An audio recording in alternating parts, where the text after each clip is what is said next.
반드시 합격하실 겁니다.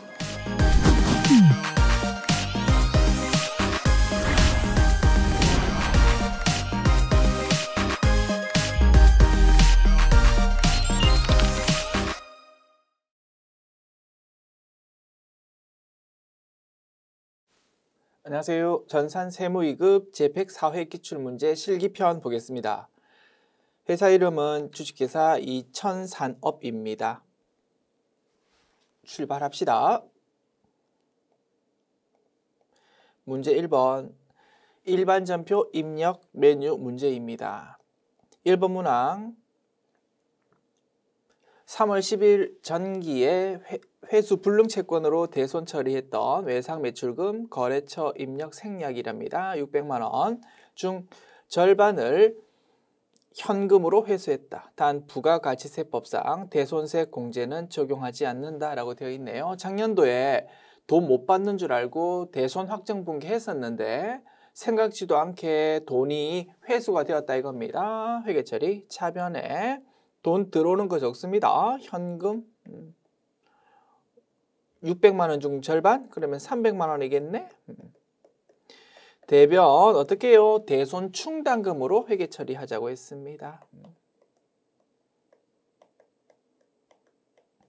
그래서 대손 확정 분기할 때는 외상 매출금에 대해서 돈 떼었다고 대변에 외상 매출금 적고 차변을 대손 충당금부터 적은 다음에 부족할 때 대손 상각비라는 논리로 회계 처리했지만 지금 보는 상황처럼 대손 확정 분기했던 것이 돈 들어올 때는 어떻게 대변을 묻지도 따지지도 않고 대손 충당금으로 회계 처리하자라고 했었다 그지? 그거를 물어보는 문제네요. 오케이. 자, 일반 전표 입력 메뉴 열어서 입력합니다. 3월 10일 차변에 현금 300만 원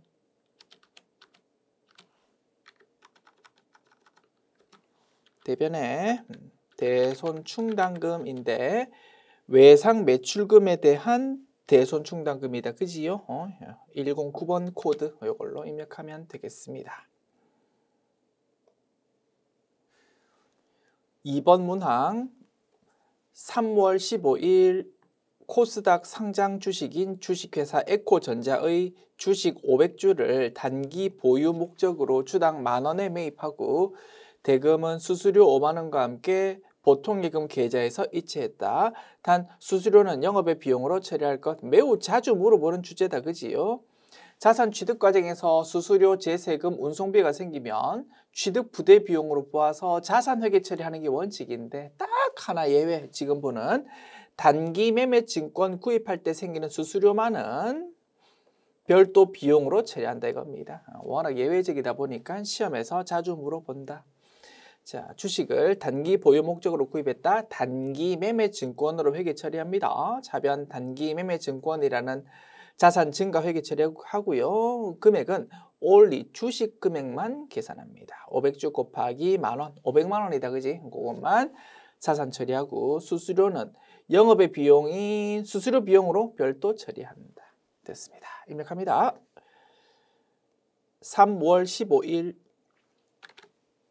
차변에 단기 매매 증권 적습니다. 500만 원. 수수료는 별도로 처리한다. 그지? 수수료 비용이면서 코드 번호 900번대 코드로 처리. 얼마요? 5만 원. 그러다 보니까 돈은 505만 원 돈 나가고요. 보통 예금으로 돈 주었습니다. 됐습니다. 3번 문항 7월 7일 영업부가 사용하는 건물에 대한 재산세 126만 원이랑 생산부가 사용하는 건물에 대한 재산세 88만 원을 보통예금으로 납부했다. 세금 냈다는 거다. 그지? 차변에 세금과 공과라는 비용의 증가 기록하면 되는데 코드 번호를 800번대 코드랑 500번대 코드로 그렇게 나누어서 기록하자. 그리고 대변은 보통예금이라는 자산 감소 기록하면 되겠지.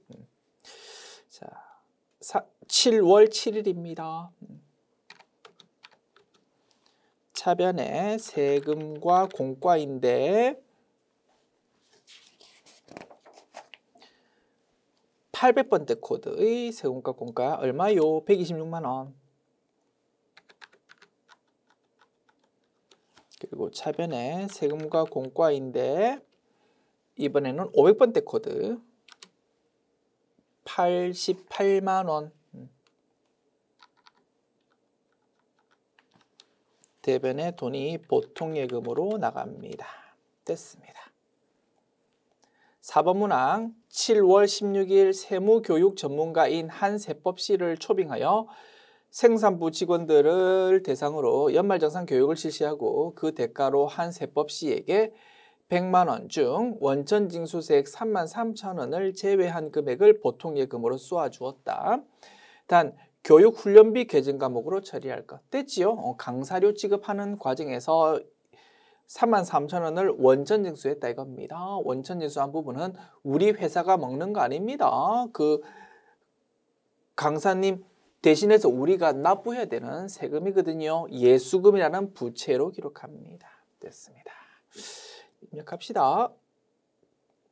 7월 16일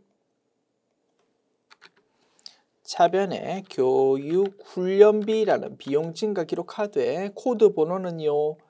생산부 직원을 대상으로 하는 교육이었네. 500번대 코드의 비용 처리. 금액은 100만 원. 대변 예수금을 기록합니다.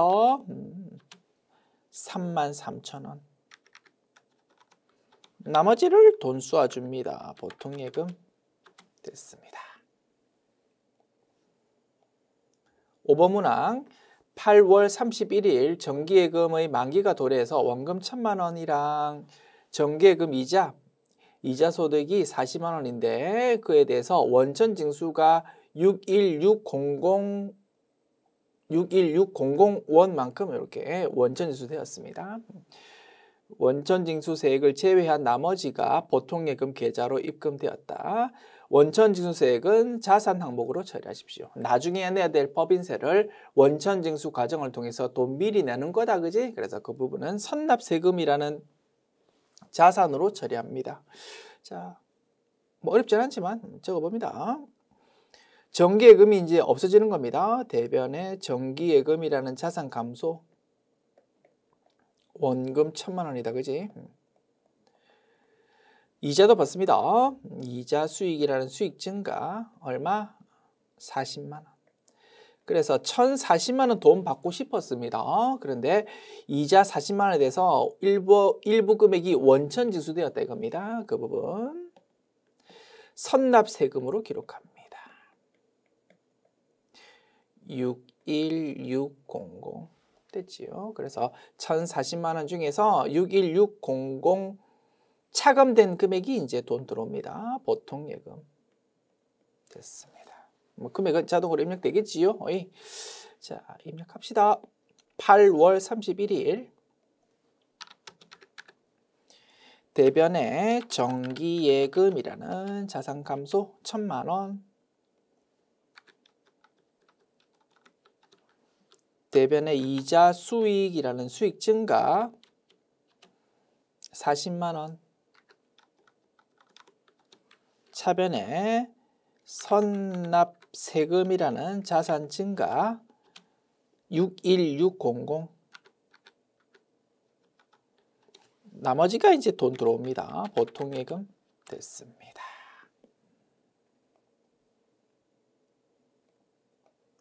자, 일반전표 입력 메뉴 문제 풀어보았고요. 메뉴 닫습니다. 문제 2번. 매입 매출 전표 입력 메뉴 문제 봅니다. 1번 문항 1월 22일 공장 건물을 신축하기 위한 토지를 취득하면서 토지 정지 비용을 다음 달에 지급하기로 하고 아래의 전자세금계산서를 발급받았습니다. 엄청 우리 열심히 연습했던 부분이다, 그지? 땅을 샀습니다. 그런데 땅에 돌도 많고 막 비탈도 지고 해서 우리가 쓸 수 있도록 좀 정리했다 이겁니다. 이런 거를 토지 정지 작업이라고 부릅니다. 인력회사 불러가지고 막 돌도 치우고 했다 이겁니다. 그래서 인력회사로부터 상징개발이라는 인력회사로부터 이러한 세금 계산서 받았습니다. 여기 적혀있는 부가가치세, 매입수 공제 받을 수 있다 없다? 없다 이겁니다. 54 불공. 왜? 토지의 자본적 지출이기 때문에. 그래서 회계 처리는 차변에 토지라고 회계 처리한다. 그지? 뭐 수수료 비용 이런 거 쓰면 안 된다. 토지의 자본적 지출이다. 차변에 토지 그리고 대변은 미지급금 회계 처리하면 되겠지요. 되지요. 그래서 과거에는 54불공이라는 유형이 접대비 관련 지출, 비영업용 소형 승용차 관련 지출로 엄청 자주 출제되었는데 최근 기출 문제는 54불공이 출제될 때 지금 보는 것처럼 토지의 자본적 지출 문제 또는 사업 무관 지출 뭐 이런 것들도 이제 자주 출제되고 있다 이겁니다. 최신 출제 경향이다. 잘 연습해 두자. 됐습니다. 자, 그리고 뭐 제시되어 있는 세금 계산서에 뭐 품목란에 뭔가 적혀 있으니까 이것도 입력해 주기로 합시다. 에이. 자, 분석 끝났고 입력합니다. 매입 매출 전표 입력 메뉴 열고요. 1월 22일입니다. 54불공 품목란에 토지, 정지, 비용 적습니다. 자, 공급가액이 13750,000이고요. 부가가치세는 137만 5천원. 거래처는 상진개발이고 전자외부 불공제 사유가 뭐다고? 6번 토지의 자본적 지출. 자, 분계 차변을 토지라고 회계 처리합니다. 대변을 미지급금이라고 회계 처리하면 되겠지요. 상단한단 입력 완료. 54불공이다 보니 차변에 부가세 대급금이 나올 여지가 없다. 그지? 공급가액이랑 부가가치세 합한 금액이 차변 계정과목 금액으로 회계 처리됩니다. 됐습니다.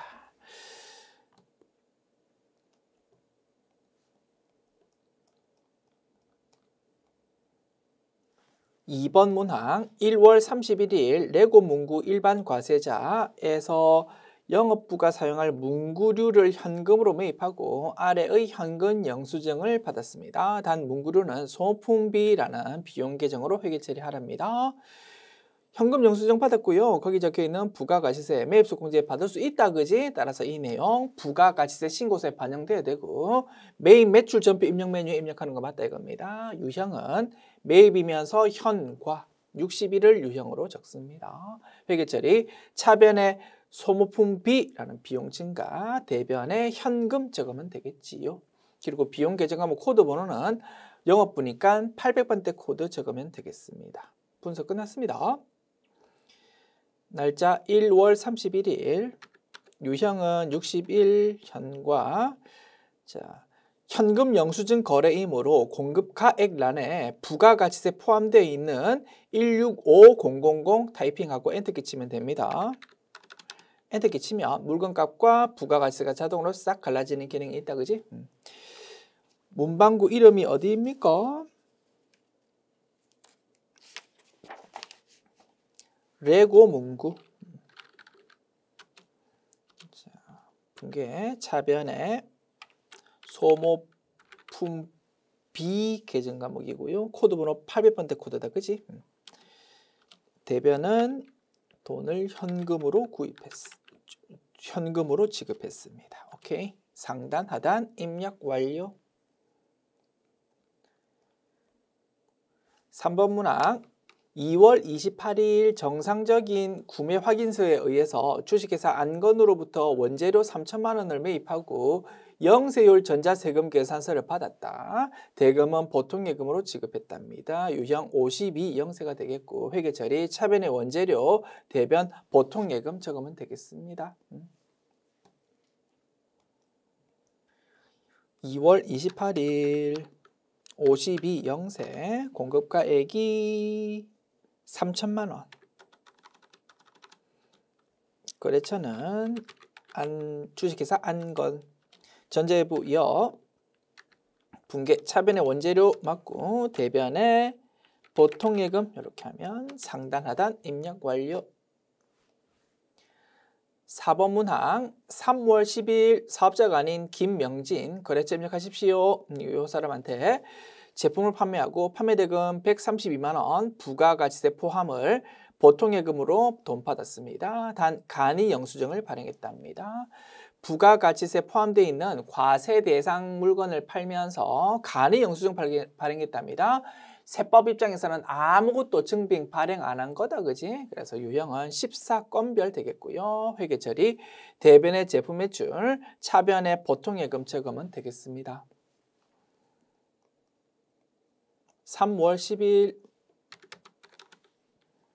14건별. 자, 14건별 또한 공급가액란에 부가가치세 포함되어 있는 132만 원 적는다, 그지? 132만 원 입력하고 타입 엔터키 치면, 그지? 물건값 120만 원과 부가가치세 12만 원 이렇게 나눠지는 기능이 있었습니다. 자, 거래처는 뭐라고 이름이 김명진. 분계는 대변의 제품 매출 맞고 차변의 돈을 보통예금으로 받았습니다. 입력 완료. 자, 5번 문항 봅니다.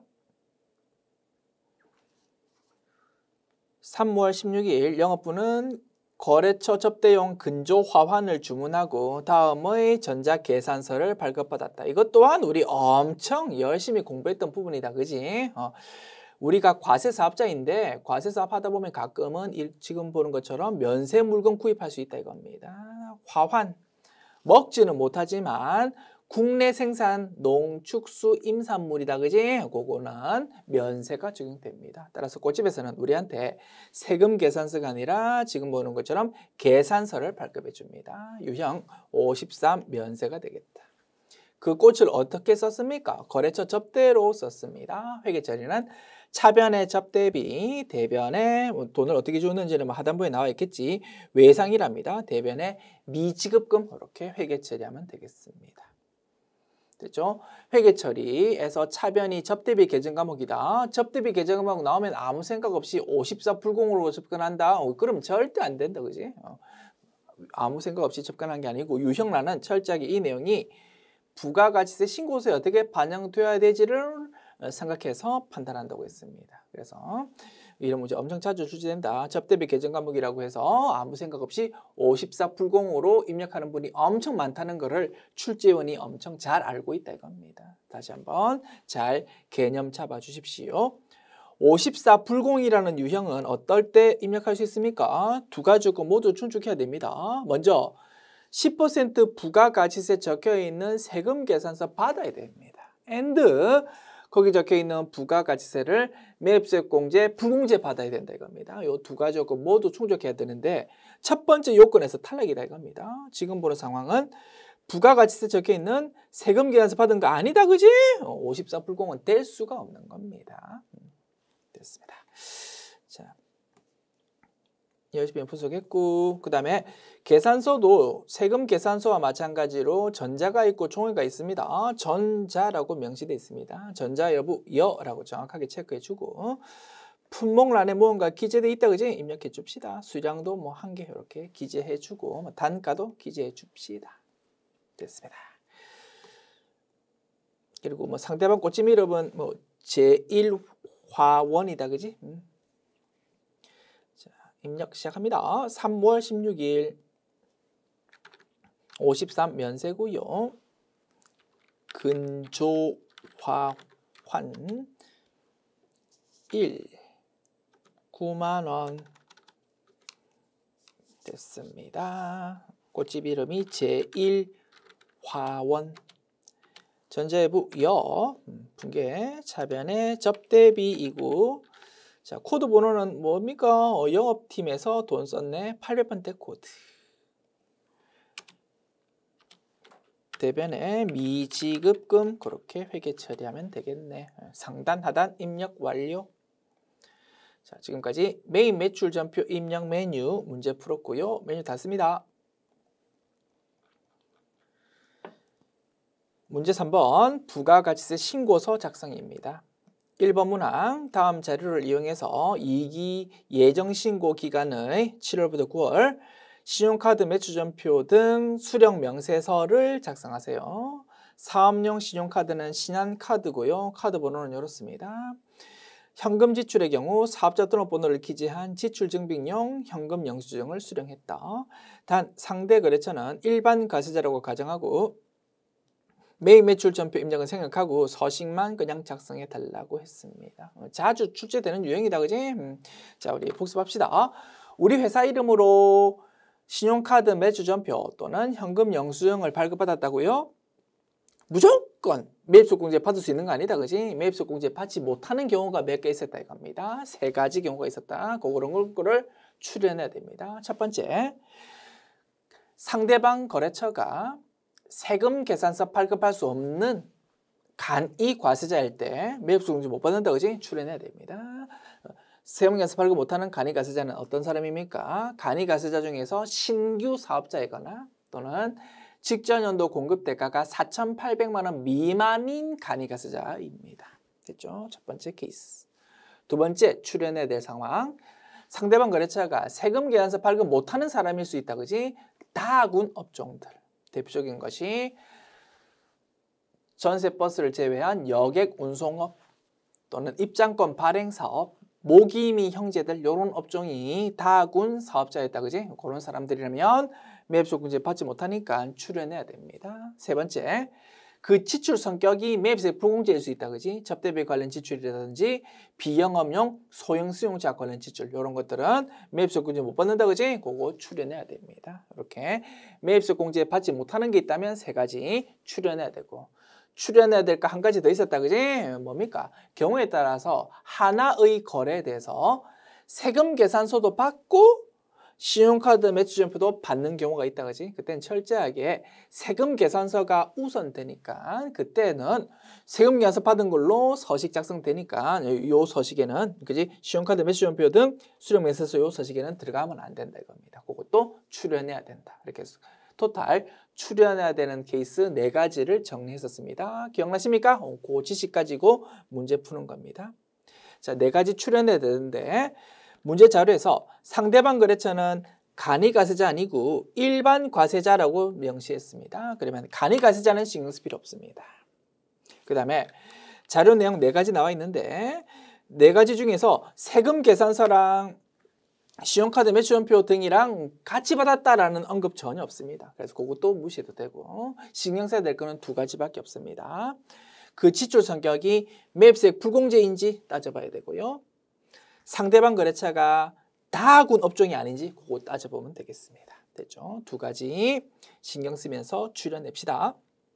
먼저 직원 출장 택시 요금. 어이, 여객 운송업 나왔네. 요거 다군 업종이다, 그지?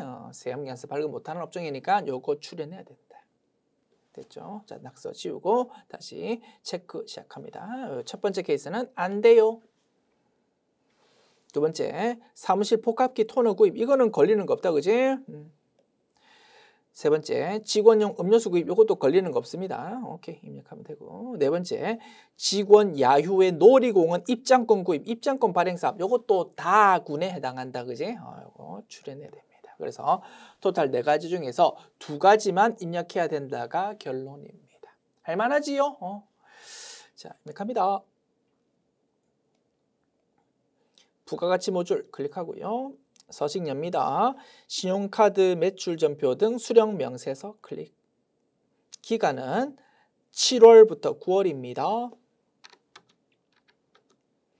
자, 2가지 케이스, 2가지 사항을 입력하는 겁니다. 자, 낙서 좀 지울까? 자, 7월 31일. 자, 4가지 중에서 현금 영수증 받았네요. 현금 1번 선택하면 되겠습니다. 공급자는 주식회사 오피스입니다. 오피스. 카드 번호요. 현금 영수증이니까 카드 번호 적을 필요 없다, 그지? 넘어가면 되겠고. 공급가액이 이제 보고 적는 겁니다. 15만 원. 부가가치세 15,000원 됐습니다. 그 다음 항목 8월 12일입니다. 자, 이번에는 사업용 신용카드, 그지? 회사 법인카드 썼다 이겁니다. 그때는 3, 4업을 적습니다. 4번 신용은 무슨 의미였습니까? 임직원 개인 카드 써가지고 회사가 그거 가지고 영수증 받아서 이제 경비정산했다. 그때는 임직원 개인 카드지만 회사가 매입수 공제 받을 수 있다. 그지? 그때 쓰는 것이 4번 신용이고, 지금 케이스는 회사 법인카드 쓴 거다. 그지? 그때는 3, 4업을 쓴다고 했습니다. 3, 4업을 선택하자. 상대방 거래처는 이음마트입니다. 카드 번호는요, 제시되어 있는데 타이핑해도 되지만 혹시 등록이 되어 있는지 검색해보면 좋겠다. 그지? F2 버튼 눌러봅니다. 등록이 되어 있네. 신한카드 요거 불러오면 조금 더 작업할 때 편하겠습니다. 금액은 5만원, 부가가치세 5,000원. 됐습니다. 두 가지 항목 입력 완료. 입력은 전혀 어렵지 않고요. 입력해야 되는 내용인지 출연해야 될 내용인지 판단하는 것이 핵심이었습니다. 됐습니다. 자, 내용 저장하고 메뉴 닫읍시다. 저장할까요? 네. 2번 문항 봅시다. 기존의 입력된 자료 또는 불러온 자료는 무시하고 아래의 자료만을 이용해서 일기 확정 신고 기간 4월부터 6월의 부가가치세 신고서를 직접 입력해서 작성하십시오. 단 부가가치세 신고서 외의 과세표준 명세 등 기타 부속 서류 작성은 생략하고 세액공제를 받기 위해서 전자신고를 할 예정이랍니다. 확정신고이고 우리 회사가 직접 전자신고한다고 10,000원 전자신고 세액공제 받을 수 있겠다 이겁니다. 됐지요? 매출자료, 매입자료 나와 있습니다. 보면서 바로바로 입력합시다. 자, 서식부터 엽시다. 부가가치세 신고서. 기간은 4월부터 6월. 됐습니다. 자, 일단 잊어버리기 전에 전자신고 세액공제 10,000원부터 입력합시다. 하단부에서. 자, 전자신고 세액공제 54번 라인이 있다. 그지? 여기 10,000원 적어줍니다. 자, 이제 하나씩 보면서 입력합니다. 매출자료. 전자세금기간서 발급 과세 매출액 1억 3천만 원 부가가치세 별도 1번 라인이다. 그지? 1번 라인에 적습니다. 130 000 000 부가가치세 1,300만 원. 신용카드 과세 매출액 330만 원. 요거는 부가가치세가 포함되어 있는 금액이랍니다. 3번 라인. 3번 라인에 물건값 300만 원. 부가가치세 30만 원. 이렇게 나누어 적으면 되고. 채점 대상 아닙니다. 공란으로 비워도 되지만 굳이 정확하게 입력한다면 19번 라인에 그지 330만 원 적어주어야 될 겁니다. 그 다음 직수출액 1,200만 원. 0 세면서 기타 6번 라인이다. 그지? 1,200만 원. 그 다음 비사업자에 대한 전국 영수증 외 과세 매출액 44만 원 부가가치세 포함이랍니다. 과세 대상 물건인데요. 증빙 아무것도 발급 안 하고 팔았다 이겁니다. 44만 원 물건값 포함 부가세 포함 금액이래. 4번 라인에 적으면 되겠다. 그지? 물건값은 40만 원. 부가가치세 4만 원. 사실은 조금 자료가 미진한 겁니다. 이 부분에 대해서 세금 계산서 발급해야 되는 거래인데 세금 계산서 발급 안 했다면 가산세 내야 되는데 그지? 세금 계산서 미발급 가산세 그런 부분에 대해서는 언급이 좀 있었으면 좋겠는데 언급이 전혀 없습니다. 신경 쓰지 말자 이겁니다. 가산세는 자료가 명시가 되어 있지 않기 때문에 채점 대상 아니다라고 판단할 수 있고 굳이 해석한다면 우리 회사는 세금 계산서 또는 영수증 자체를 아예 발급 안 해도 되는 발급 의무 면제 업종에 해당하는 매출도 있는 모양이구나 그렇게 이해할 수 있는 겁니다. 그래서 가산세는 낼 필요 없고 서식만 반영한다 이겁니다. 4번 라인에 그 다음 올해 1기에 소멸시효가 완성된 외상 매출금 110만 원 부가가치세 포함에 대해서 대손세 공제를 받을 거랍니다. 그러면 110만 원 곱하기 110분의 10 계산하면 부가가치세 부분 10만 원만큼 톡 튀어나온다. 그지? 그거를 대손세 공제 받을 거래. 그러면 그거는 8번 라인의 세액란에 마이너스로 기재하면 될 거다. 됐지요? 마이너스 10만 원 적어줍니다. 그 다음 매입자료 세금 계산서 수취분 매입액, 일박 매입액요. 공급가액 5,500만 원, 부가가치세 550만 원. 요거를 10번 라인에 적으면 되겠지. 5500000 5500000. 그다음 이중 접대 물품 관련 매입액이 공급가액 1,000만 원, 부가가치세 100만 원이랍니다. 나머지는 과세 재고 자산의 구입액이랍니다. 됐죠? 우리가 세금 연습받은 거 요거 중에서 1,000만 원만큼이 접대비 관련 지출이었어. 그거를 16번 라인에 반영시켜야 되겠고, 상세한 내용을 오른쪽에 적습니다. 50번 라인에. 그지? 1,000만 원과 100만 원. 그러면 그 50번 라인에 적은 것이 16번 라인으로 자동으로 싹 반영되는 겁니다. 그래서 물건 값으로 따져볼 때 5,500만 원 부분에 대해서 세금계산 받았지만 그중에서 1,000만 원만큼은 매입소득세 받지 못하는 부분이니까 4,500만 원 부분만 그지? 매입소득세 받을 수 있는 걸로 17번 라인에 표시되고 있다 이겁니다. 됐습니다. 그 다음 올해 1기 예정신고 때 미환급된 세액이 있답니다. 21번 라인에 적다, 그지? 적는다. 21번 라인에 80만 원 적습니다. 예정신고 미환급 세액 800000. 됐습니다. 모든 작업 끝났고요. 자, 그러면 최종 결론값이 그지? 여기 27번이라고 되어 있는 요 최종 결론값이 7930000 이렇게 표시되네요. 오케이. 서식 작성해 보았고요. 메뉴 저장하고 닫읍시다.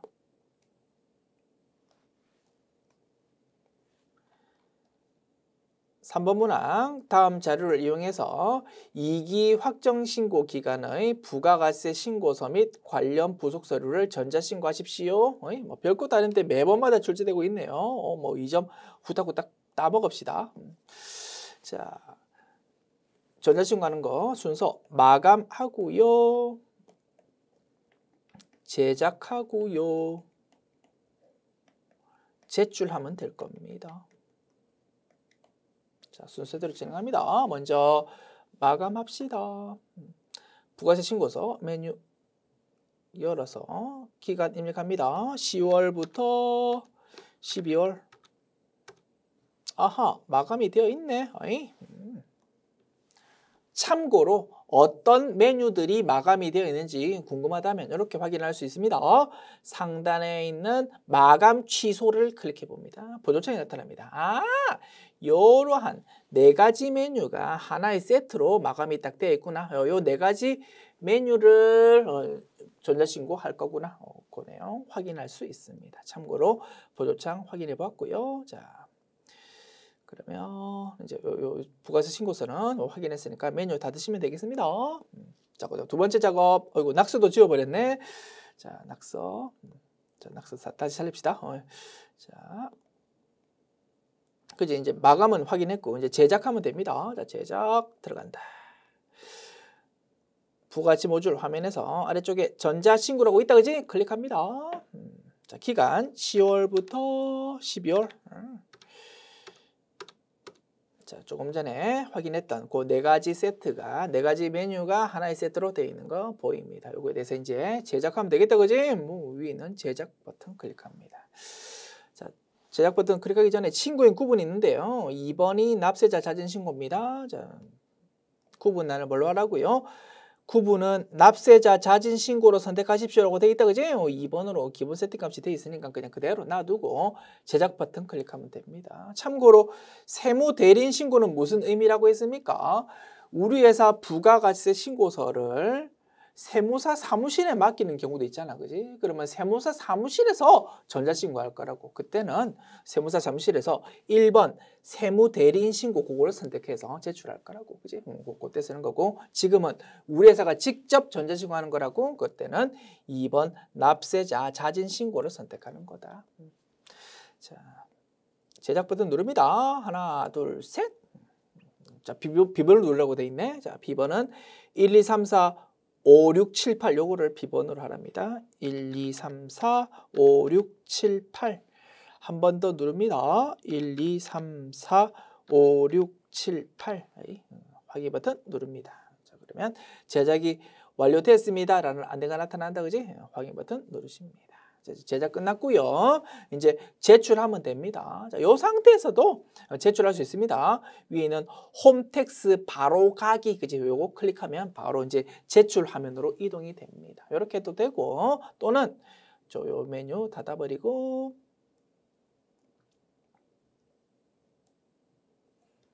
프로그램 화면에서 전자신고 바로 아래쪽에, 그지?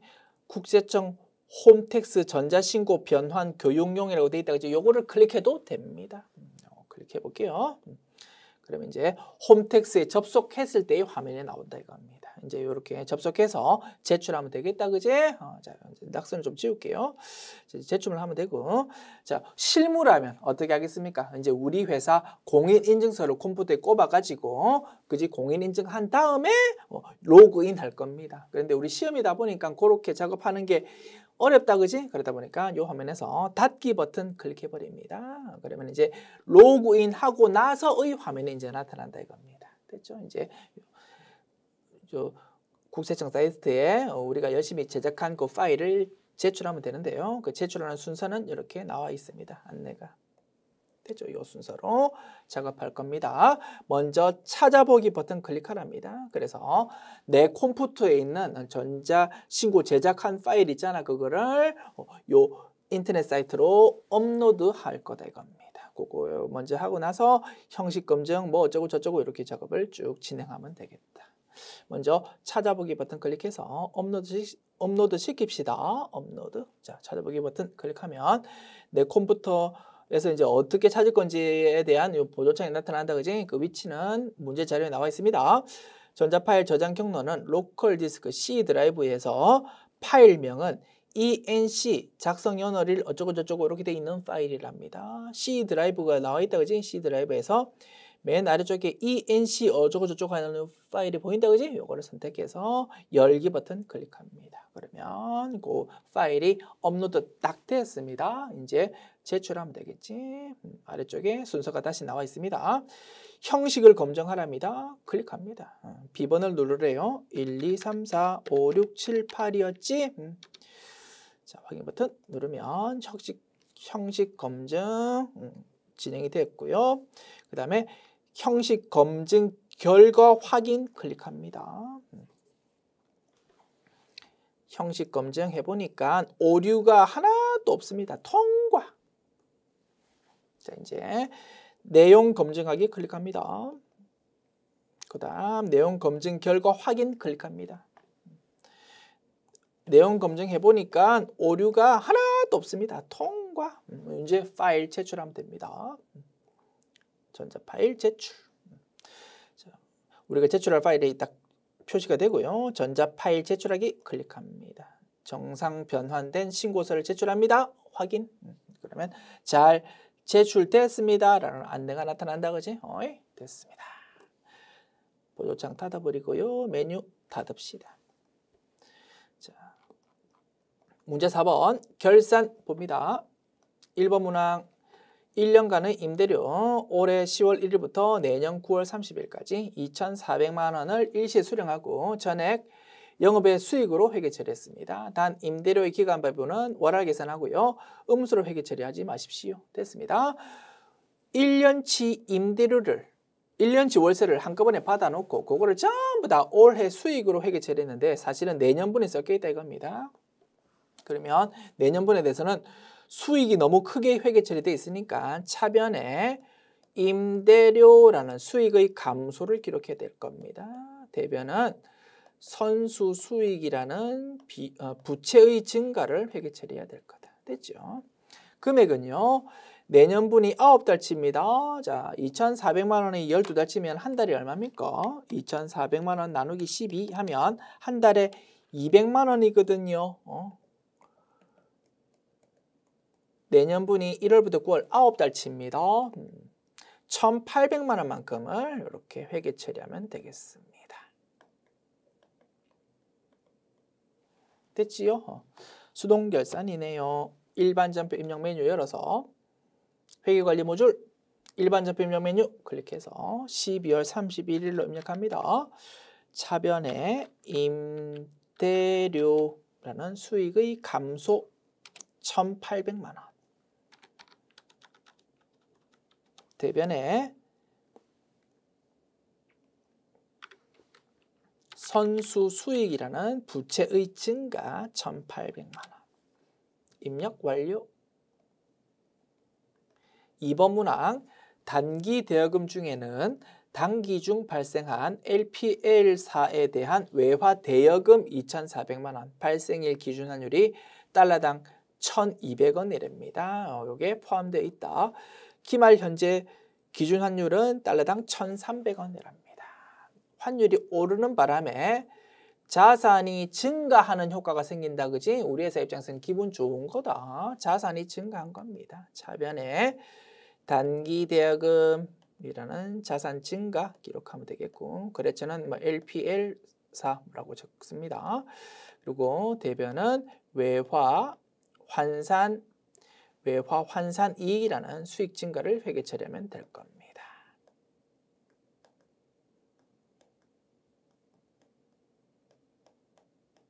됐죠? 금액 계산합니다. 자, 몇 달러입니까? 2,400만 원 나누기 1,200원 하면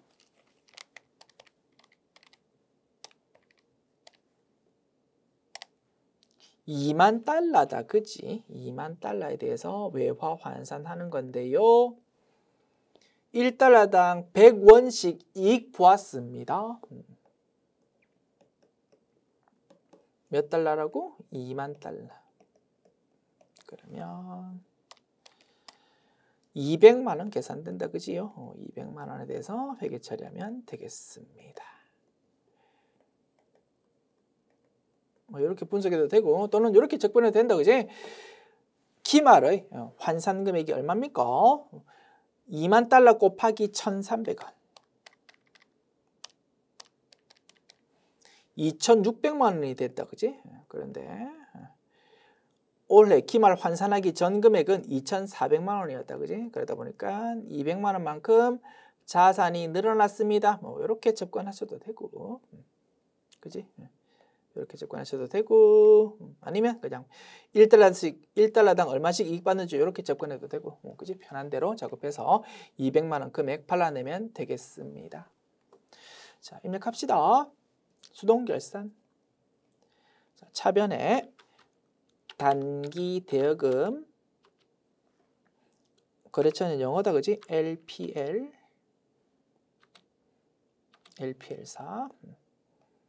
금액은 200만 원. 대변에 외화 환산 이익이라는 수익의 증가 200만 원. 입력 완료. 3번 문항 단기 중에 취득하여 기말 현재 보유 중인 유가증권의 내역은 다음과 같다. 기말 유가증권의 평가는 기업회계 기준에 따라 처리하기로 한다. 단기 매매 목적으로 취득했답니다. 단기 매매 증권이다. 그지? 단기 매매 증권에 대해서 한 주당 3,000원에 구입했는데 기말에 주가 떨어졌습니다. 손해봤다. 그지? 한 주당 얼마씩 손해봤습니까? 500원씩 손해봤습니다. 8,000 줍니다.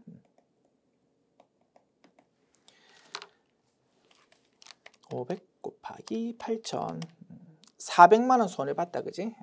그 부분에 대해서 마찬가지 요 400만 원도 뭐 이렇게 접근해도 되고 또는 8,000주 곱하기 2,500원. 그지? 기말 금액이 2천만 원이 됐는데 기말 평가하기 전 금액은 얼마였다고? 8,000 곱하기 3,000원. 2,400만 원이었다 이겁니다. 그래서 2,400만 원이었던 것이 2천만 원 되었으니까 400만 원 손해 보았습니다. 뭐 이렇게 접근해도 되고 뭐 한 주당 얼마씩 손해 받는지 이걸로 접근해도 되고 편한 대로 작업하시면 되겠습니다. 자, 입력합시다. 자산이 감소되었습니다. 대변에 단기 매매 증권 400만 원. 차변에 기분 나쁘다. 그지? 단기 매매 증권 평가 손실이라는 비용의 증가 기록하자. 됐습니다. 4번 문항 코로나로 인한 특별 재난 지역에 기부한 제품 1,500만 원에 대한 회계 처리가 누락된 거를 기말 제품 재고 실사 결과 확인했다. 별거 아니고 제품이 작아졌다 이겁니다. 대변의 제품 1,500만 원, 차변의 기부금 1,500만 원 회계 처리하면 되고, 다만 대변의 제품은 뭘 의미합니까? 제품이라는 재고 자산이 매출 원가가 아닌 이유로 감소하는 타겟형 대체를 의미하니까 적요 8번을 꼭 적어주자 이겁니다. 됐습니다. 입력합시다. 차변의 기부금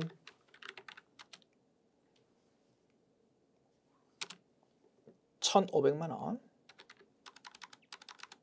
그리고 대변은 제품 적고요. 1,500만 원. 적요 8번을 적어주자. 됐습니다. 5번 문항, 기말 현재 보유하고 있는 영업부의 감가상각 자산은 다음과 같다.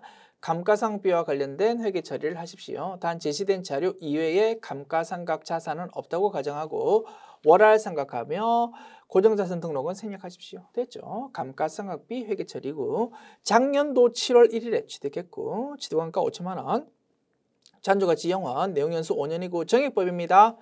전기말 감가상각 누계액 나와 있습니다. 너무 쉽다 그지? 정액법. 취득원가 5천만 원에서 잔존가치 0을 뺍니다. 요거를 몇 년 동안? 5년 동안 나눈다 이겁니다. 그럼 해마다 1,000만 원씩 따박따박 감가상각비 인식하는 겁니다. 다만 작년도에는 연중에 7월 1일에 취득하다 보니까 1,000만 원의 절반인 500만 원만 회계 처리해서 썼다 이겁니다. 그거는 작년 얘기고 올해 감가상각비는 1,000만 원으로 계산됩니다.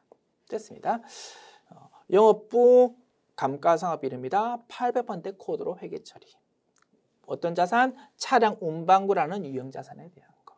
됐습니다. 수동계산으로 회계 처리해도 됩니다. 자동계산으로 작업할게요. 자, 자동계산으로 결산자료 입력 메뉴 엽니다. 1,000만 원이다 그지? 금액 거의 낙서 지우고. 자, 결산자료 입력 메뉴 클릭. 1월부터 12월. 자, 영업팀이다 그지? 판관비 쪽에서 감가상각에서 차량 운반구에 대한 거고요. 1,000만 원이다. 됐습니까?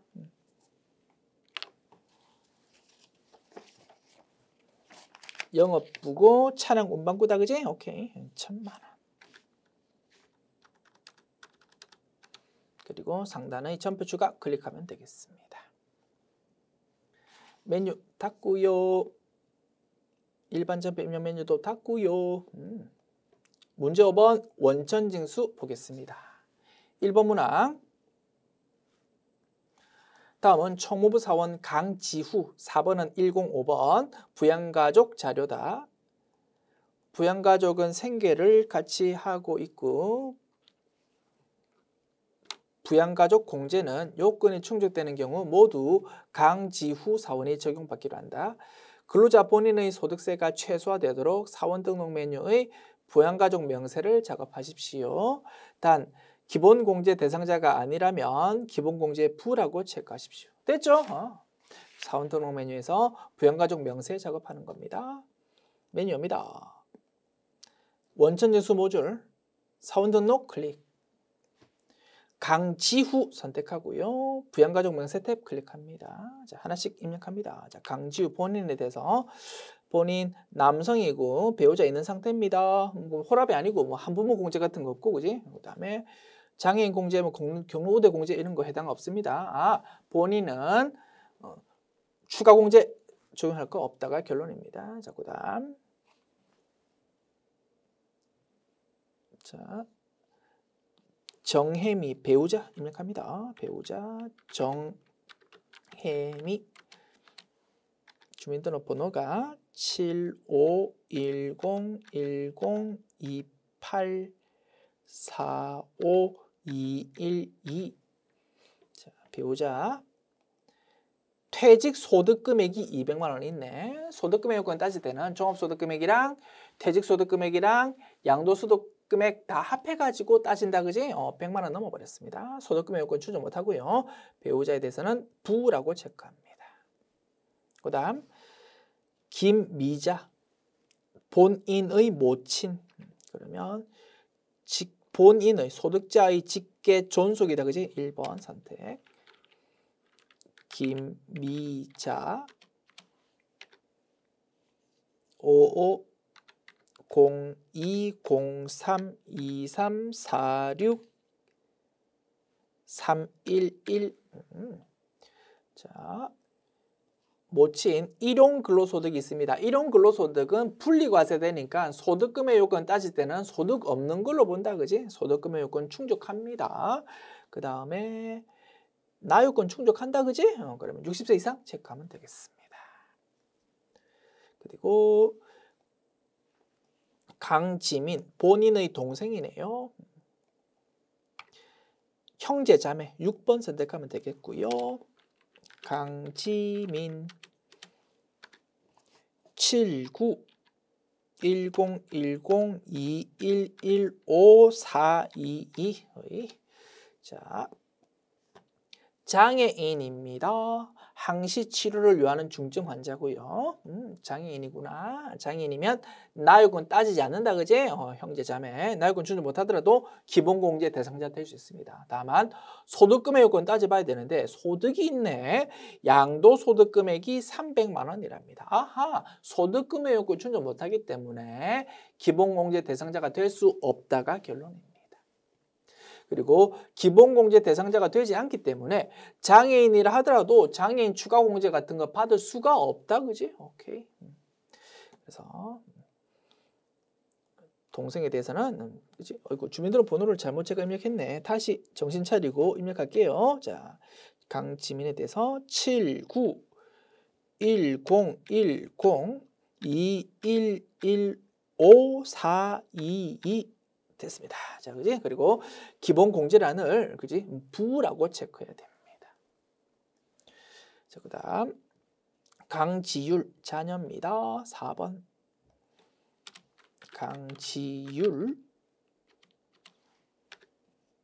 07 0505 4842 106 거의 15세네요.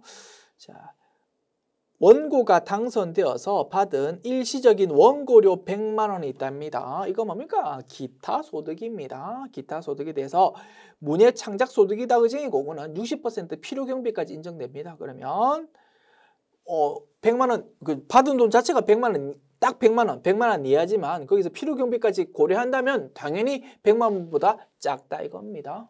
그러면 소득금의 요건 충족한다가 결론이고요. 나요건 충족하니까 강지율은 기본공제 대상자가 된다가 결론입니다. 20세 이하 체크하고요. 그 다음에 자녀가 기본공제 대상자이면서 7세 이상이니까 자녀세공제, 7세 이상 자녀세공제도 자동으로 동그라미 체크됩니다. 그 다음 강민율입니다.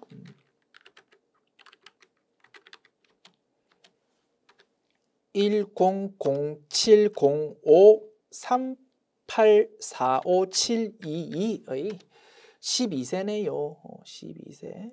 자, 이것도 주민등록번호 잘못 입력되네. 잠깐만요. 다시 해볼게. 자판이 약간 좀 불안전해서 그런 것 같아. 100705 3845 722 됐지? 자, 12세네요. 오케이. 자, 국외 유학 중이다. 배우자랑 직계 비속은 설사 주소가 다른 곳으로 되어 있다 하더라도 같이 사는 걸로 보아준다고 했다, 그지? 오케이, 신경 쓸 필요 없다.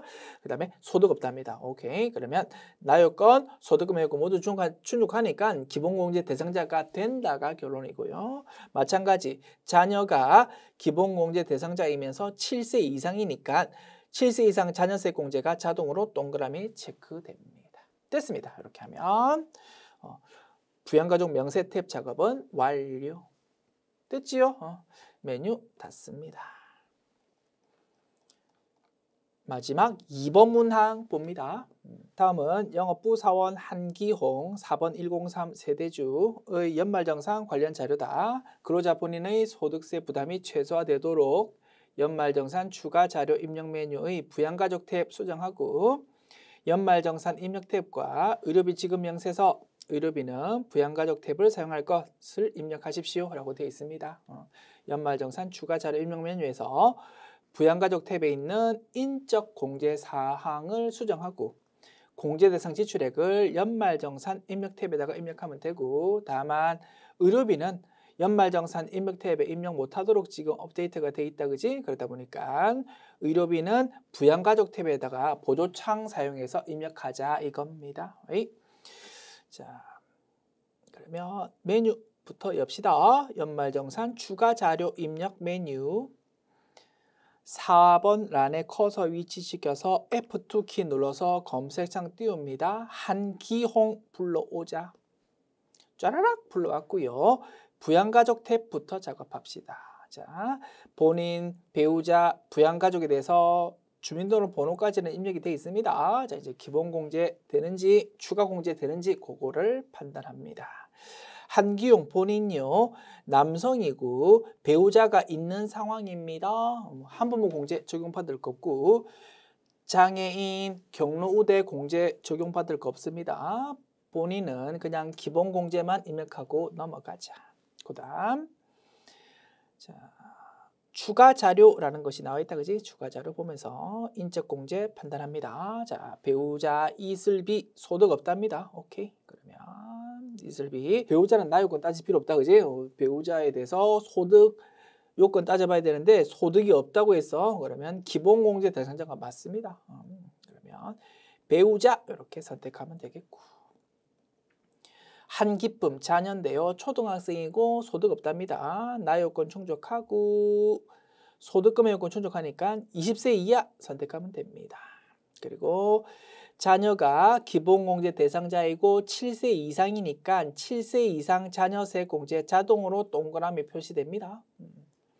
그다음 김어른 모친요, 생계를 같이 하고 총급여액 600만 원이고 장애인 복지법상 장애인이랍니다. 장애인이니까 나요건 따질 필요 없고 소득금의 요건만 확인하면 되는데 총급여가 600만 원이랍니다. 총급여 500만 원까지는 소득금의 요건 충족하는 걸로 보아주는데 600만 원이다, 그지? 아이고 안 되겠습니다. 그래서 김어른 모친은 기본공제 대상자가 아니고 부라고 체크해야 됩니다. 따라서 비록 장애인이라 하더라도 장애인 추가 공제도 받을 수가 없는 것이다 이거지. 됐지요? 이렇게 해서 부양가족 탭의 인적 공제 사항을 작업 완료했고요. 이렇게 입력이 되는 겁니다. 됐지요? 자, 이제 공제 대상 지출액을 연말정산 입력 탭에다가 따박따박 입력합시다. 자, 좀 보기 편하게 가로 확대, 세로 확대 버튼 클릭할게요. 됐지요? 자, 이제 판단합니다. 자, 국세청 연말정산 간소화 서비스 자료랍니다. 자, 보험료. 본인 자동차 보험료 됩니다.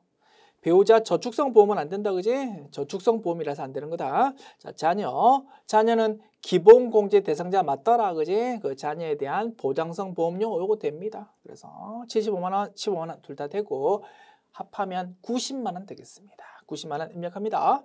90만 원. 자, 일반 보장성 보험료 90만 원 됐습니다. 그다음 의료비 봅니다. 모친 질병 치료 목적 병원비 300만 원 한기용 신용카드로 결제했습니다. 그러면 의료비 공제도 되고 신용카드 공제도 되겠다, 그지? 신용카드 공제는 아래쪽에서 보기로 하고요. 의료비부터 판단합니다. 모친 소득금의 요건 때문에 기본 공제 대상자가 되지 않지만 의료비는 나요건, 소득금의 요건 따지지 않는다고 했다, 그지? 그래서 300만 원 공제된다가 결론입니다. 모친 보약 구입비 건강 증진 목적 한약의 경우 치료 목적이라면 됩니다. 그런데 몸보신하는 보약일 경우에는 안 된다 이겁니다. 배우자 허리 디스크 수술했습니다. 치료 목적 120만 원. 공제됩니다. 다만 실손 의료 보험금 받은 거 50만 원으로 커버했답니다. 그러면 자기 돈 든 거 70만 원만 공제가 될 겁니다. 됐죠? 그래서 300만 원과 70만 원이 공제 가능 지출액으로 결론 나와야 되는데 그거를 입력할 겁니다.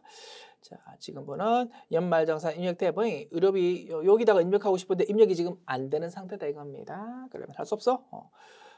부양가족 탭에서 보조창 사용해서 입력하는 거다. 자, 보조창 띄워서 먼저 어머니를 불러옵니다. 그지? 모친 질병 치료비. 자, 어머니 김어른 불러옵니다.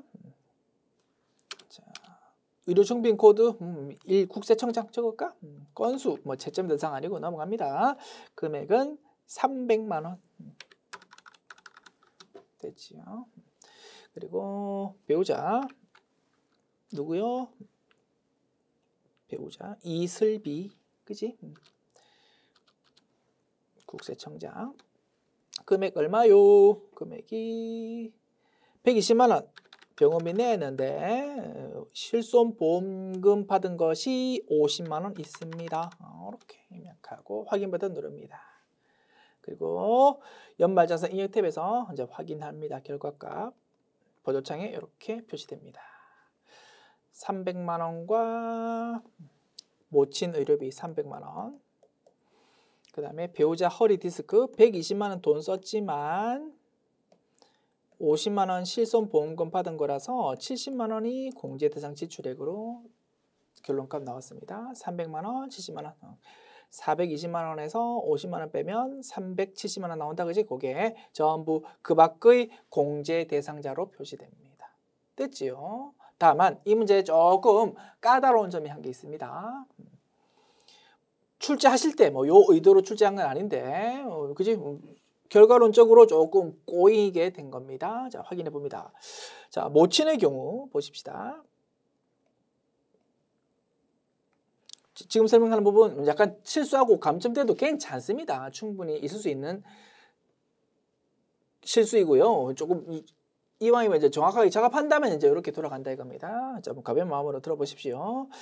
자, 모친의 경우 300만 원 의료비 공제돼야 되는데 모친 장애인이었습니다. 장애인인데 소득금액 요건 때문에 기본공제 대상자가 안 되었어. 그래서 장애인 추가 공제는 받지 못했었다 이겁니다. 어쨌든 장애인은 장애인이다, 그지? 그래서 1원이라도 세금을 작게 만들려면, 그지? 공제받을 수 있는 그거를 최대한 크게 만들어야 됩니다. 그러면 모친 의료비에 대해서는 일반 의료비가 아니고 장애인 의료비로 분류되도록 작업해야 세금이 조금이라도 작아질 거다 이겁니다. 맞습니까? 그러면 장애인 추가 공제 받지 못하지만 장애인의 의료비로 분류되도록 좀 추가 작업을 해야 정확한 작업일 겁니다. 맞습니까? 자, 그렇게 좀 작업 추가로 진행해 봅니다. 어머니의 의료비 300만 원은 그 밖의 공제 대상자가 아니고 65세 장애인 요 란으로 좀 표시되게 만들고 싶다 이겁니다. 어떻게 하면 될까요? 자, 부양가족 탭에서 의료비 보조창 다시 열어봅니다. 자, 김어른 어머니의 경우 장애인 공제 같은 거 전혀 안 되다 보니까 그지? 일반 의료비로 분류되도록 지금 표시가 되고 있다 이겁니다. 자, 보십시다. 3번이라고 적혀있는 여기 커서 위치시키면 뭐라고 안내 나와 있습니까? 자, 세로 축소 해볼까? 자, 다시 보여드릴게요. 다시 보여드릴게. 좀 잘려서 세로 축소라고 보여드릴게. 지금 아래쪽에 뭔가 안내가 지금 나오잖아, 그지? 자, 다시 보조창 열어볼게. 자, 3번이라고 되어 있는 여기 커서 위치시키니까 뭐라고 되어 있습니까? 본인은 1번, 65세 이상이거나 장애인이면 2번, 그 밖의 사람이면 3번이라고 표시해 달랍니다. 3번으로 표시되어 있는 사람에 대한 의료비는 집계될 때 뭐로? 그 밖의 의료비 쪽으로 집계되도록 세팅되어 있다 이겁니다. 요거를 좀 고치자. 뭘로? 2번으로. 그러면 우리가 원하는 대로 요 300만 원이 장애인 의료비로 싹 위치가 바뀔 겁니다. 일리 있습니까? 조금 까다로운 부분이지만 이왕이면 이것도 좀 정확하게 작업하기로 합시다. 2번으로 수정. 자, 이거를 2번으로 수정합니다. 2번 됐습니다. 그러면 300만 원이라는 금액이 어떻게 집계됩니까? 65세 이상 또는 장애인 요 쪽으로 딱 집계돼서 표시됩니다. 됐지요? 좀 까다롭다 그지? 자, 괜찮아. 이런 거 좀 감점돼도 괜찮고 이왕이면 정확하게 한번 보여드리는 겁니다. 연말자산 이모 탭에서 다시 확인해 볼게. 우리가 원하는 대로 그지? 120만 50만 원은 그대로 그 밖의 공제, 300만 원은 요 바로 위에 라인으로 딱 그렇게 위치가 이동이 된다. 됐습니다. 자, 나머지 내용 이제 마무리합니다.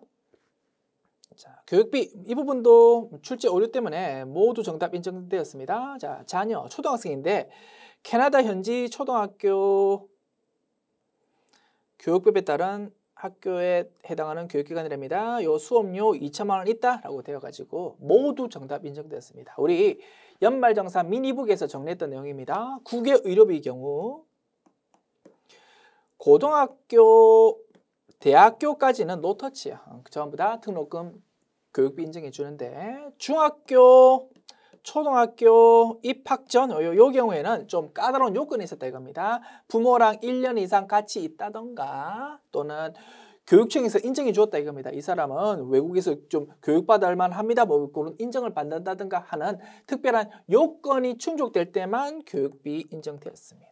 그런데 초등학교, 캐나다 초등학교인데 밑도 끝도 없이 아무런 자료가 나와 있지 않다 보니까 모두 정답 처리되었다 이겁니다. 출제 오류였고요. 우리 교재 수록할 때는 이렇게 수정할게요. 국내 소재 사립초등학교 수업료. 국내 소재 사립초등학교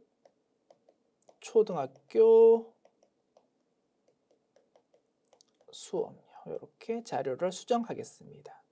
사립초등학교는 수업료도 있다 그지? 그거 공제 받는다 이겁니다. 그래서 공제 받는 걸로 작업합시다. 됐지요? 자, 공제 받습니다. 자, 교육비 보조창 열어서 인별로 초중고 여기다가 인별로 2천만 원 적습니다. 2천만 원 교육비 들었지만 한도가 300만 원이다 보니까 300만 원 가지고 이제 공제 금액이 계산된다. 됐습니다. 자, 그다음 기부금, 배우자 종교단체 기부금 50만 원 된다 그지? 종교단체 기부금. 자, 프로그램 업데이트가 어설프게 돼서 지금 밑에 쪽 화면이 지금 옮기고 싶어도 옮길 수가 없어 그지? 여러분 화면에서는 좀 잘릴 겁니다. 자, 종교단체 올해 기부금 쪽에 50만 원 적겠습니다. 확인 버튼 누른다. 그러면 이제 그 50만 원이 그지? 이렇게 표시된다 그지? 지정 기부금 중에서 종교단체 기부금 여기에 50만 원 표시될 겁니다. 그다음 신용카드요.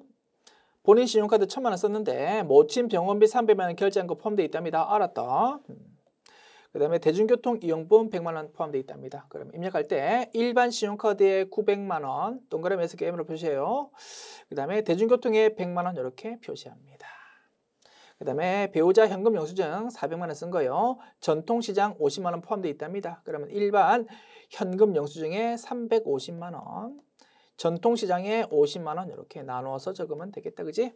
딱딱 적을게요. 42번 란 더블 클릭해서 보조청 띄웁니다. 일반 신용카드 900만 원, 현금 영수증 350만 원. 그 다음에 대중교통이 100만 원, 전통시장이 50만 원 되지요? 이렇게 입력했습니다. 자, 그 다음 마지막 자료요. 장기주택 저당차입금 이자 상환액에 대한 공제입니다. 200만 원. 자, 아래 추가 자료 참고할 것. 주택자금 관련 세부 내역. 한기홍 사원은 세대주고 국민주택 규모의 1주택을 본인 명의로 소유하고 있고요. 장기주택 저당차입금과 주택의 명의자는 한기홍이다. 장기 저당 주택 차입금의 차입일은 2014년 6월 1일이고 상환기간은 15년이고 고정금리다. 주택 취득일은 2014년 5월 6일이고 그 당시 기준시가는 3억 원이다. 위 자료 외의 장기주택 저당 차입금, 이자 상환액 공제 요건은 모두 충족한 것으로 본다. 모기지론이라고 부른다 그지? 모기지론에 대한 이자 상환액 공제는 요건이 엄청 까다롭다고. 그래서 상세한 요건들이 쭉 제시되어 있는 거고 우리가 필요한 거는 요겁니다. 언제 돈 빌렸는지, 그리고 금리가 고정금리인지 변동금리인지 그지? 그다음에 만기가 몇 년인지 요 자료 가지고 어느 란에 입력해야 되는지를 판단할 수 있다 이겁니다. 모기지론 공제는 몇 년 단위로 계속 바뀌었어. 그러다 보니까 언제 돈 빌렸는지에 따라서 요건 또한 계속 달라지다 보니까 란이 엄청 상세하게 나눠져 있더라 그지? 그래서 어떤 란에 입력해야 되는지를 알려주기 위해서 자료가 이렇게 쭉 제시되어 있는 겁니다. 자, 판단합니다. 낙서 좀 지울게요. 낙서 지우고, 자, 모기지론 공제, 자, 장기 주택 저당 차입금 이자 상환액 공제, 요것도 포도창 열어서요. 자, 돈 2014년도에 빌렸습니다. 2014년도. 그러면 2015년 이후 아니고요. 2011년 이전 아니고요. 여기에 적습니다. 2012년 이후 차입금.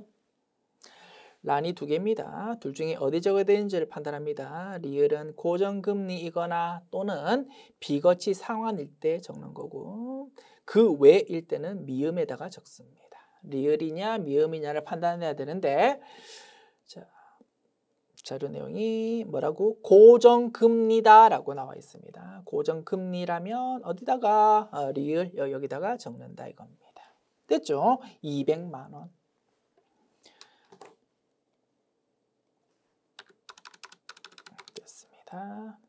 확인 버튼 누릅니다. 됐습니다. 그러면 모든 제시되어 있는 자료 입력 끝났고요. 됐죠? 최종 결론적으로 입력한 모양새는 이렇게 되겠습니다. 됐습니다. 지금까지 JPEG 4회 기출문제 풀어보았습니다. 수고하셨습니다.